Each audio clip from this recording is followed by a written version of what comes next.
नोकरी धंदा करायचं सोडून त्या भटक भवानीच्या मागं हा फिरत बसलाय. आहा तीच ती तुझी गर्लफ्रेंड का फिलफ्रेंड. तिला सांग आपल्या घरातलं राशन पाणी सगळं काय भरायचं, तुझ्या गाडीचं पेट्रोल येतं ना ते सगळं तिने खर्च करायचा.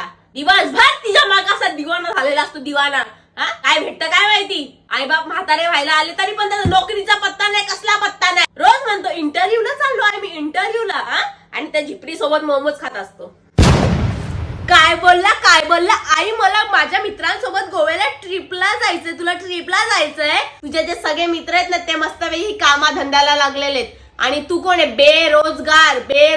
आई बापाच्या पैशावर तुला गोव्याला जायचंय त्या पोरींना बघायला. कमव आणि मग जिथं जायचं तिथं जा. तुला फुल छूट आहे, फुल छूट. आधी कमवायला शिक. गोव्याला ट्रिप करायला चाललाय मुस्काड तोंड्या.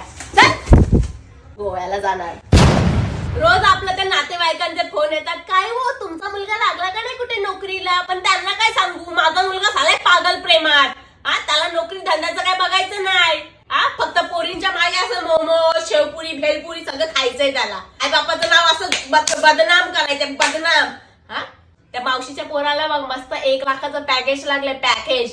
आणि तुला 10 रुपयाचं पण पॅकेज लागणार नाही रे. अख्खा शिक्षण व्यर्थ, अख्खा शिक्षणात पैसा घातलेला वाटतं. याला ती गर्लफ्रेंडची डिग्री कुठून भेटली ना मला ते बघायचंय. उद्या त्या सटवीला बघ कशी सटवते मी, बघत बस तू. काय बोलला आई तिच्याबद्दल, काय बोलू नको, का बोलू नको रे. लय प्रेम तू चाललंय का. माझं प्रेम दाखवू तुला. उद्या जर नोकरीला नाही गेलास ना तू कुठे तर तुझा मुर्दा काढला बघ मी.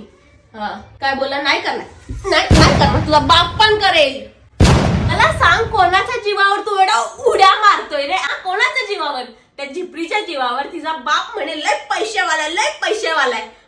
तुला का तो घर जावई ठेवणार आहे, का तुला तो. काय बोलला आई, मी घर जावई राहणार आहे. चल आत्ताच्या आता घराच्या बाहेर निघ. त्या झिपरी सोबत तुझा तू काळं कर, माझ्या घरात यायचं नाही. चल निघ, जा कर तुझा तू घर जावई बन. आई बापाने यासाठी वाढवलेलं का पोरगा मोठा झाल्यावर घर जावई बनणार आणि आई बापाला रस्त्यावर आणणार. निघ तिच्या बाबा, निघ. आयुष्य बर्बाद करून ठेवलं या पोरांनी.